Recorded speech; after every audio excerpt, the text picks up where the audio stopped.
এই হচ্ছে মেহরানকার ফোর্ট থেকে বেরিয়ে গেলাম, এবার যশবন্ত থাডার দিকে যাব। মেহরানগড় ফোর্ট থেকে যশবন্ত থাডার দূরত্ব মাত্র 200 মিটার। যশবন্ত থাডার এন্ট্রি টিকিট হচ্ছে 50 টাকা প্রতিজন। এই হচ্ছে যশবন্ত থাডা।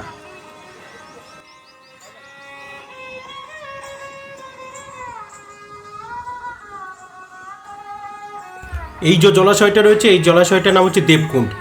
এখানে রাজাদের শ্মশান ভূমি ছিল, রাজাদের দাহ সংস্কার এখানে করা হতো। ওই দেখতে পাচ্ছ, ওটা হচ্ছে মেহরানগড় ফোর্ট, আর ওখান থেকে মাত্র 200 মিটারের পথ, জাস্ট 7 মিনিটের রাস্তায় এই যশবন্ত থাডা। আর এই সামনেই রয়েছে এই যে বিল্ডিংটা রয়েছে মার্বেল দিয়ে বানানো, এটা হচ্ছে যশবন্ত থাডা।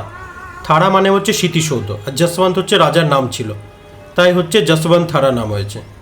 এগুলো দেখতে পাচ্ছ, এগুলো রাজ পরিবারের বিভিন্ন ব্যক্তিদের স্মৃতিসৌধ। এই হচ্ছে সেই যশবন্ত থাডা। এই যে যশবন্ত থাডা, যশবন্ত মানে হচ্ছে রাজা যশবন্ত সিং দ্বিতীয়, আর থাডা মানে হচ্ছে স্মৃতিসৌধ।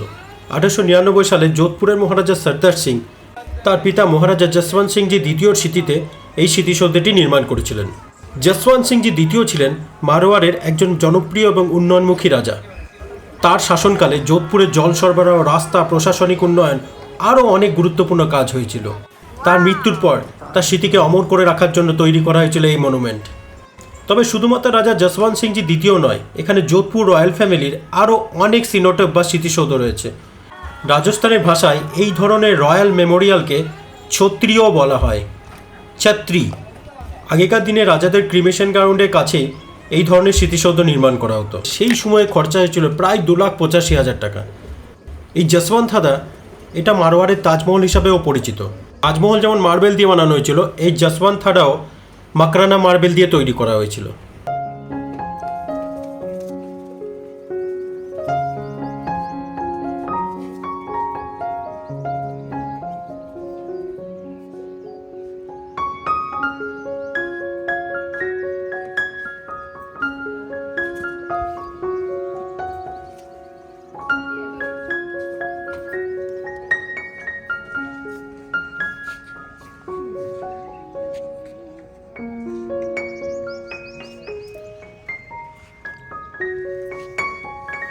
হচ্ছে ক্যাকটাস গাছ, ক্যাকটাস ক্যাকটাস ক্যাকটাস। এই হচ্ছে ব্লু সিটি দেখা যাচ্ছে। এই হচ্ছে তাজমহল অফ মারওয়ার, পুরো মার্বেলের তৈরি।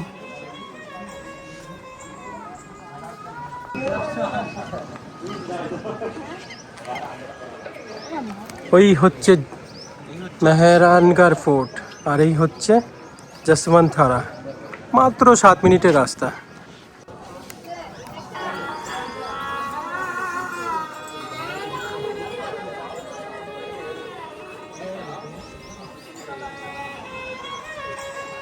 এবার আমি ভেতরে চলে যাচ্ছি, পুরোটা এক্সপ্লোর করব, তোমাদের সাথে শেয়ার করব।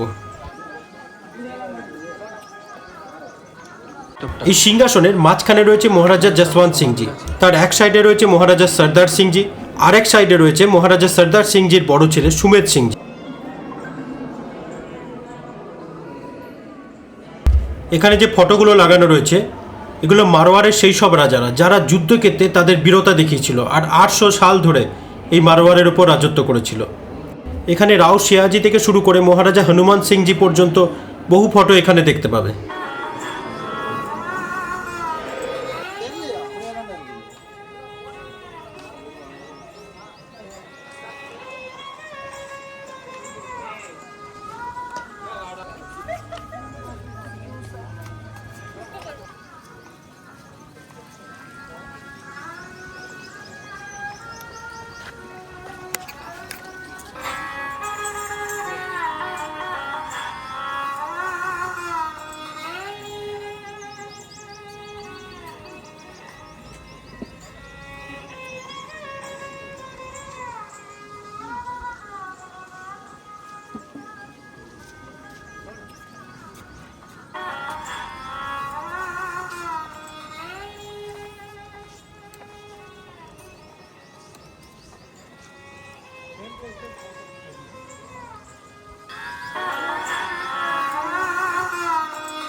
যশবন্ত থাটা থেকে এখন চলে যাচ্ছি মাত্র 11 কিলোমিটার দূরত্বে কাইলানা লেক।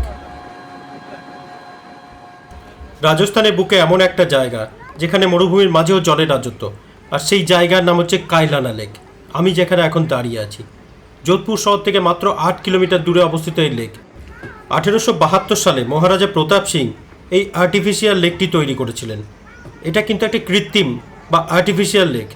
আজ প্রায় পুরো যোধপুর শহরের যে পানীয় জল মানে ড্রিঙ্কিং ওয়াটারের একটা বড় অংশ এই কাইলানা লেক থেকে আসছে। চারপাশে আগ্নেয় শিলার পাহাড়, শান্ত জল আর ডেজার্ট ভাইব সব মিলে একটা রাজস্থানের হিডেন জেম। দারুণ লাগছিল, নিস্তব্ধ হয়ে চুপচাপ দাঁড়িয়ে থাকতে ইচ্ছা করছিল, শুধু হাওয়া আর জলের শব্দ। শীতকালে এখানে সাইবেরিয়ান ক্রেন সহ বহু মাইগ্রেটরি বার্ড, বহু পরিযায়ী পাখি দেখা যায়। ওই এক ঝাঁক পাখি দেখা যাচ্ছে কালো, এগুলোকে বলা হয় কর্মরেন্ট, বাংলাতে বলা হয় পানকৌড়ি। পানকৌড়ি দেখেছো জলে ডুব দেয় আবার ওঠে, এ হচ্ছে সেই মাছ শিকার করা পানকৌড়ি। এই পানকৌড়ি বা কর্মরেন্টগুলো কিন্তু জলের নিচে ডুব দিয়ে মাছ ধরতে একেবারে ওস্তাদ। এই শান্ত কাইলানা লেকের সাথে জড়িয়ে আছে একটা আবেগপ্রবণ দুর্ঘটনা। দিনটি হলো 2021 সালের 7ই জানুয়ারি বিকেলবেলা। ইন্ডিয়ান আর্মির প্যারা স্পেশাল ফোর্সের 10 জন কমান্ডো কাইলানা লেকে একটি প্রশিক্ষণ মিশনে অংশ নিয়েছিলেন। কমান্ডো ছিলেন ক্যাপ্টেন অঙ্কিত গুপ্তা। তিনি তার সহযোদ্ধাদের সাথে আর্মি হেলিকপ্টার থেকে জলে ঝাঁপ দিয়ে ডুবে যাওয়া মানুষকে উদ্ধার করার প্রশিক্ষণ অনুশীলন করছিলেন। হেলিকপ্টার থেকে জলে ঝাঁপ দেওয়ার পর ক্যাপ্টেন অঙ্কিত গুপ্তার সঙ্গীরা জলের বাইরে ফিরে আসতে সক্ষম হয়েছিল, কিন্তু ক্যাপ্টেন অঙ্কিত গুপ্তা আর ফিরে আসেননি। জলে ডুবে তার মৃত্যু হয় এবং 2021 সালের 12ই জানুয়ারি তার দেহ উদ্ধার করা হয়। প্রথমে ন্যাশনাল ডিজাস্টার রেসপন্স ফোর্স NDRF-এর একটি দল 3 দিন ধরে তাকে খুঁজেও তার কোনো সন্ধান পাননি। পরে অনুসন্ধানের জন্য 8 জন মার্কোস মেরিন কমান্ডো পাঠানো হয়। 10ই জানুয়ারি দিল্লির নৌবাহিনী সদর দপ্তর থেকে আরও 20 জন মার্কোস যোধপুর পৌঁছান। তারা আন্ডার ওয়াটার ডিজিটাল ক্যামেরা ব্যবহার করে জলের নিচে অনুসন্ধান শুরু করেন এবং অবশেষে 12ই জানুয়ারি ক্যাপ্টেন অঙ্কিত গুপ্তার দেহ খুঁজে পান। এখানে বোটিংও করতে পারো, RTDC বোটিং, স্পিড বোট 250 টাকা আর মোটর বোট 120 টাকা। স্পিড বোট 250 টাকা, মোটর বোট 120 টাকা। স্পিড বোট মাত্র 3 মিনিট ঘোরাবে, মোটর বোট 20 থেকে 25 মিনিট ঘোরাবে। RTDC বোটিং বসে আছে, হাত গুটিয়ে, কেউ করছে না, করলে করতে পারে।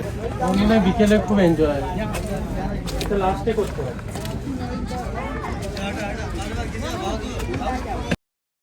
ব্যবস্থা আছে। জিপ লাইন আমরা পাহাড়ে এত করেছি, জিপ লাইনে অনীহা ধরে গেছে। জিপ লাইন এখন দুপুর 2:30। কাইলানা লেক পুরো এক্সপ্লোর করলাম, এনজয় করলাম, দারুণ সুন্দর লাগলো। এবার চলে যাচ্ছি উমেদ ভবন। কাইলানা লেক থেকে উমেদ ভবনের দূরত্ব হচ্ছে মাত্র 14 কিলোমিটার। দাপিয়ে বেড়াচ্ছি পুরো যোধপুরের বুকে, দারুণ সুন্দর লাগছে এই টোটো করে যোধপুর এক্সপ্লোর করা। তোমাদের সাথে শেয়ার করছি, কেমন লাগবে নিশ্চয়ই কমেন্টে বলবে।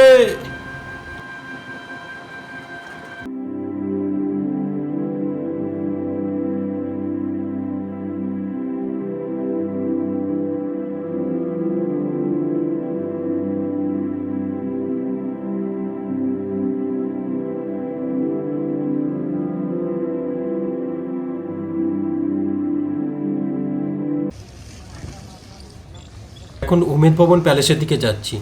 টিকিট কেটে নিয়েছি, টিকিট মূল্য পড়েছে 100 টাকা প্রতিজন। আমি পার্থ, এখন ঘড়িতে দুপুর 3:15। আমি চলে এসেছি উমেদ ভবন।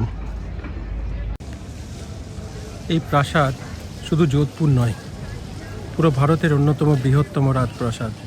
বর্তমানে এর একটি অংশ রাজ পরিবারের বাসভবন, একটি অংশ মিউজিয়াম, আরেকটি অংশ বিলাসবহুল হোটেল। সব কিছু তোমাদেরকে ভিতরে গিয়ে দেখাবো। 1929 সালে এই প্রাসাদ নির্মাণ শুরু হয়েছিল আর নির্মাণ কার্য সম্পূর্ণ হয় 15 বছর পর। এই প্রাসাদটি নির্মাণ করেছিলেন যোধপুরের মহারাজা উমেদ সিং। সেই সময় রাজস্থানে প্রচণ্ড খরা এবং দুর্ভিক্ষ দেখা দেয়। মানুষের কাজের সুযোগ তৈরি করার জন্য মহারাজা এই বিশাল প্রাসাদ নির্মাণের সিদ্ধান্ত নেয়। এই প্রাসাদ সম্পূর্ণ হতে প্রায় 15 বছর সময় লাগে এবং 1943 সালে এর নির্মাণ শেষ হয়। এই উমেদ ভবন প্যালেস তৈরি হচ্ছে গোল্ডেন ইয়েলো স্যান্ডস্টোন দিয়ে। এর স্থাপত্যে রয়েছে 3 ধরনের প্রভাব: রাজস্থানী, ইউরোপীয়, আর্ট ডেকো। প্রাসাদের কেন্দ্রে রয়েছে একটা বিশাল 105 ফুট উঁচু গম্বুজ। পুরো প্রাসাদে রয়েছে প্রায় 347টি কক্ষ, যা এটিকে বিশ্বের অন্যতম বৃহত্তম প্রাইভেট রেসিডেন্স করে তুলেছে। চলো ভেতরে যাওয়া যাক। রেসিডেন্স না? হ্যাঁ। গাইড নিতে পারো 150 টাকা মাত্র। নিয়েই নিলাম একটা গাইড। দেখা যাক, 150 টাকারই তো চুনা লাগবে। यही तो बनाया था ना? हाँ।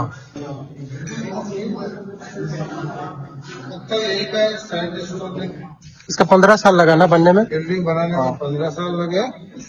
1929 से 44 के बीच में बना था। ये इसका एलिवेशन है। फाउंडेशन लगा 1929 1919 साल থেকে শুরু হয়েছিল। ये भाग अभी रेजिडेंस ऑफ महाराजा। यहाँ तक है म्यूजियम, यहाँ से हमने एंटर किया। आगे वाला पैलेस है होटल, वो ताज ग्रुप को दिया, वो मैनेज कर रहा है। तो पूरा महल होटल में ही है। ये होटल है, ये म्यूजियम, ये रेजिडेंस, वो होटल है। ये रेसिडेंस है बीच वाला ना? ये वाला रेसिडेंस। ये म्यूजियम, ये ताज को दे दिया। वो ताज, हाँ, ওটা দিয়ে দিন। वो होटल है।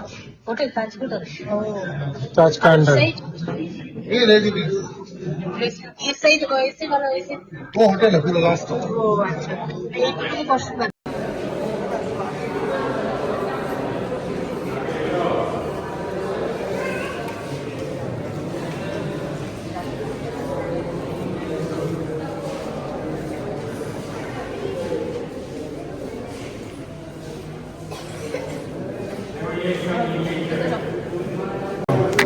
यहाँ से म्यूजियम एंट्री, रेजिडेंस, ये सब होटल, पूरा पैलेस।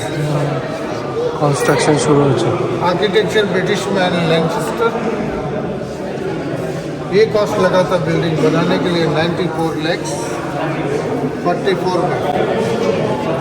ये होटल के अंदर का बिल्डिंग है। अच्छा, ये लॉबी है, एंट्रेंस है बैक साइड।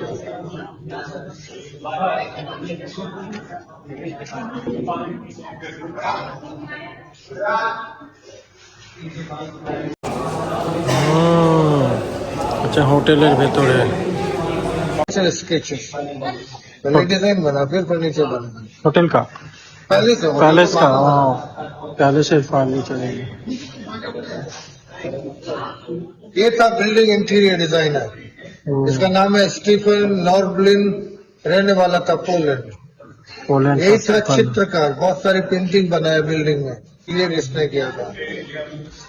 ये जो पत्थर है जोधपुर में, ये सैंड स्टोन बोलते हैं। এটা লাল স্যান্ডস্টোন দিয়ে তৈরি পুরো। राम मंदिर में भी यही काम किया था। এই যে স্যান্ডস্টোনে তৈরি না, এটা দিয়ে রাম মন্দির তৈরি করেছে এই স্যান্ডস্টোন দিয়ে। ये अयोध्या से ले गए थे, कैसे गया था ये राजस्थान से। ओ, ये सैंडस्टोन इधर ही मिलता है जोधपुर में? जोधपुर में, जैसलमेर में कलर अलग अलग है। अलग अलग है ना? उधर गोल्डन कलर होता है, इसका बहुत कॉस्ट है ना? जैसलमेर की कॉस्टली होता है। अच्छा, कहीं बाहर ले जाओ तो ज्यादा। जापानीज है, 150 ईयर से ओल्ड है। 150 বছর ধরে এই ফ্লাওয়ার ফুলদানি 150 বছর ধরে রাখা আছে। जब बिल्डिंग कंप्लीट बना था হুম, तो बच्चे से बिल्डिंग का लॉक ओपन करवा के बिल्डिंग में एंटर किया गया था। আচ্ছা, lock use for this palace. Foundation में ये चीजें काम लिया, पूजा में ये ब्रास, गोल्ड प्लेटेड, वो सिल्वर। बिल्डिंग में स्टाफ अंदर आता था, उसको टोकन देते थे, अभी हम आई कार्ड दे देता है। बिल्डिंग का गोल्डन जुबली हुआ तो ये दोनों काम लिया था पूजा करने में। ये दोनों सिल्वर के हैं। ये गार्ड ऑफ ऑनर देते हैं, तब ऐसी तलवार यूज करते हैं।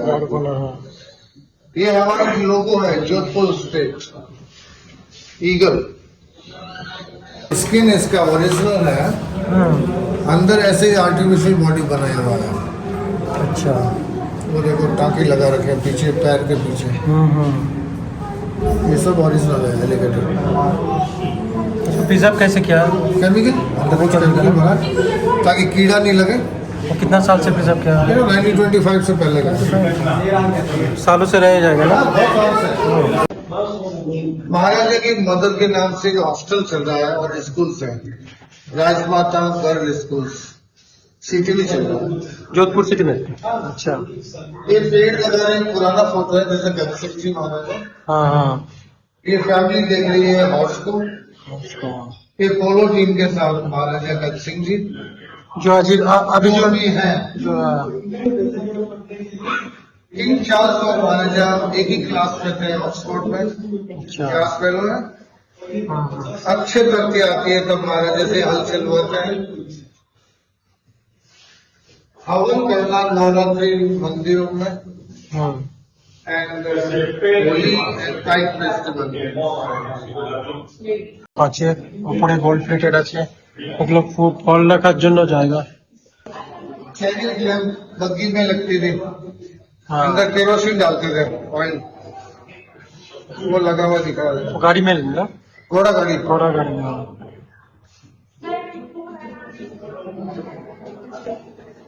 ये मंदिर और गुरुद्वारों में देखा होगा आपने, हाँ। ये जो महाराजा बैठते थे थ्रोन पे, पीछे आदमी के हाथ में पकड़ा रहता, वो ऐसे करता रहता था।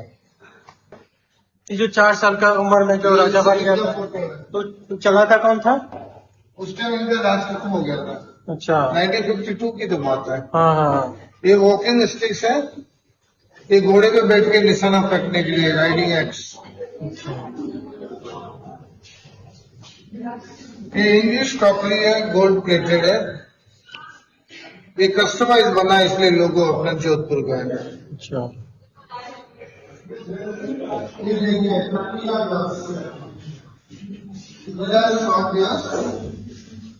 लैम्प के ऊपर रखने की शेड्स, वाइन यूज में ग्लास है with gold plated. Japan nut cracker और throat tuner, cigarette holder and pipe.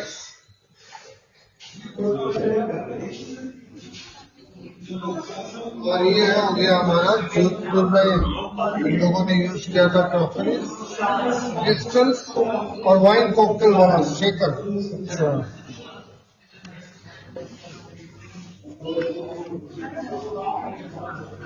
जैसे ग्रामोफोन গ্রামোফোন, इसे पुराना মানে গ্রামোফোन। इन लोगों ने सीखी हुई टोपी हॉर्स के ऊपर लगाते हैं, वो सैडल रखने लो। हाँ। पोलो स्टिक ऐसा होता है, बॉल भी आता है। पोलो में जीता था। हाँ, ये तो बहुत पहले ही जीत गया। पहले बार।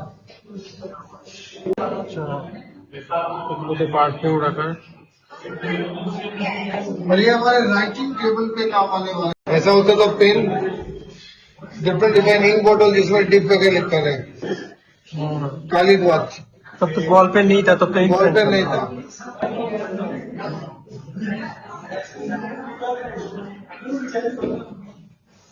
ये फर्नीचर हो गया बेल्जियम से, उस टाइम मिरर वहीं के आते हैं। अच्छा। काफी काफी मिरर टूट गया है, इसलिए तो रूम में नहीं लगते, बाहर निकाल दिया था। तो इसी का म्यूजियम के लिए रखा है पुराना, लेकिन पहले के एम्बलम्स वगैरह पुराने लेटर। कपड़ा इनका चेंज कर दिया। हाँ। पेंटिंग वो पोलैंड वाले आदमी ने बनाया था, रामायण को ग्रीक में। छत में गोल्ड प्लेटिंग है, वो तो पूरा ही खत्म हो गया, अब तो पेंटिंग है वापस रिपेयर करवा लिया है। और पेंटिंग जो है ओरिजिनल है, रिपेयर ओरिजिनल टचअप किया हुआ है। उसको, हाँ उसको जो जो ये हो गया जहाँ था, जहाँ निकल रहा था उसको ठीक किया है। ये रामायण का भी है ना। जैसे राम सीता माता, हाँ नीचे छोटे से हनुमान जी बैठे दिख रहे हैं, हाँ। इसमें भगवान राम धनुष उतार रहे हैं। ये बनाया लेकिन बनावट बाहर की है, कौन सा, हिस्ट्री है वो। ये कौन बनाया था ये? वो पोलैंड वाला पोलैंड। इसमें सीता माता है मंदोदरी, थाईलैंड स्टाइल में। इसमें सीता माता धरती में जा रही है, वो दिख रहा है।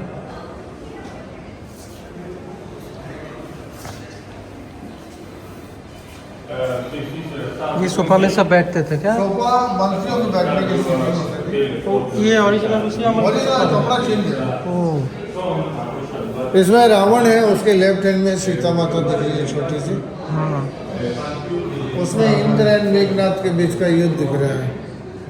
ये वाला इंद्र में ये फोन फाउंटेन है, हाँ, कश्मीरी कालीन लगा हुआ है। कश्मीरी का है।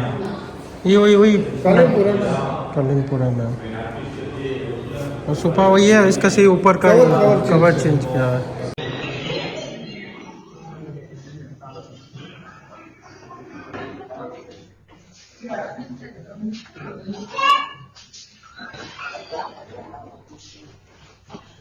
ये उस समय की घड़ियां जो पूरे महल में लगी रहती थी। हाँ, ये सब चाबी वाला है, चाबी भरेंगे तो अभी चलेंगे। हाँ, जैसे हैंड वॉच उस टाइम, हाँ जैसे हैंड वॉच उस टाइम पे चाबी चाबी भरते थे, सेम सिस्टम है। बचपन में जो देखते थे। हाँ, पूरे महल में लगी रहती थी, डिजाइन सबके अलग अलग है। एक से भर के एक है। काफी डिजाइन वापस भी आ रहे हैं। ये देखो, ये डिजाइन वापस आ रही है, हाथ घड़ी माता क्रोनोग्राफ। हाँ हाँ, ये सब फॉरेन का है ना? सब फॉरेन है। अच्छा, हाँ, कुछ कंपनी कैमरा सरकार थी, हाँ, आगे कंपनी। ये देखो पॉकेट। এই হচ্ছে ঘড়ির কালেকশন রাজাদের। কত রকম ধরনের ঘড়ির কালেকশন, দামি দামি।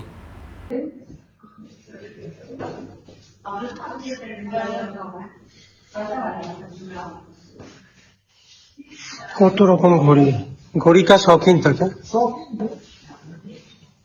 ये देखो ड्राई फ्रूट रखने का, ड्राई फ्रूट ड्रिंक बॉटल रखने का। काली बोतल रखते था ना, ड्राई फ्रूट।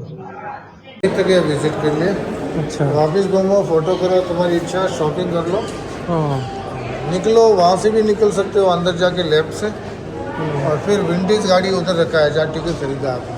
हाँ, टिकट ऑफिस के घूम के निकलो। বেরিয়ে পড়লাম রাজপ্রাসাদ থেকে। ঘড়িতে এখন 4:30। খুব ভালো লাগলো। ইচ্ছা ছিল একটা পোর্শন যেটা হোটেল করেছে আর যেটা রাজা থাকে সেটা দেখার, কিন্তু সেটা রেস্ট্রিক্টেড এরিয়া, সেটা যাওয়া যাবে না। যেটা দেখলাম সেটাই অনেক। এবার হোটেলের দিকে রওনা দেব। আজকের মতো আমার যোধপুর ভ্রমণ এখানেই শেষ। কাল চলে যাব বিষ্ণই ভিলেজ, আর ইভিনিংয়ে চলে যাব ম্যান্ডোর গার্ডেন। তোমাদের সাথে শেয়ার করব। লাইক করবে, অতি অবশ্যই কমেন্টে তোমাদের মতামত জানাবে, আর সাবস্ক্রাইব করে নেবে।